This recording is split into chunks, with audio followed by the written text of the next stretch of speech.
Huling hirit na rin ang bonding para sa mga pamilya at magbabarkada bago matapos ang 2023. Sa mga naghahanap ng adrenaline rush, patok ang extreme rides ng isang theme park sa Laguna. At saksi si Katrina Son. Kalabaw lang ang tumatanda. Ito ang Seni Virginia Caparas at ng kanyang 10 kapatid. Kaya naman nang magkayayaan mag-family bonding bago ang bagong taon, dito nila naisipang pumunta sa isang theme park sa Santa Rosa, Laguna. Di sila nagpahuli kahit sa extreme rides. Bata pa. Bumabalik sa pagkabata, tsaka nakakalukay ng tiyan pag sumasakay.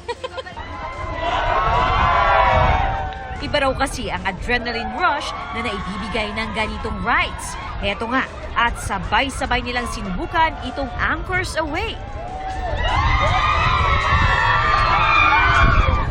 Sisiw, parang walang nangyari oh. Masarap maging bata.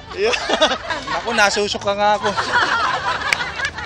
Ang mag-asawang sina Linda at Redinto Esguera naman, di rin nagpahuli sa pagsakay sa rides. Pero dahil may edad na, dito na raw muna sila sa carousel. Excited. Masaya. Naaliw yung sarili, hindi na boboryo. Crowd favorite ang carousel, roller coaster, bump and splash, disco magic at flying fiesta. Para sa mga init na at naghahanap ng kakaibang adventure, ang ride na to ang para sa inyo! May mapapanood ding performances. Bukod sa iba't ibang rides, syempre meron din ditong iba't ibang mga skill games na talaga namang susubukin ang inyong mga lakas tulad na lamang nito. Yeah! Nag-enjoy po ang bawat isa po, ma'am. It is absolutely enchanting. The kids love it so much and it's a great day out. Isang digital show din ang mapapanood sa social media page nitong theme park. Kung saan ipapakita namin ang isang New Year's Eve pre-game na concert.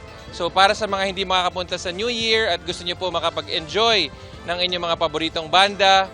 Para sa GMA Integrated News, Katrina Son, ang inyong saksi.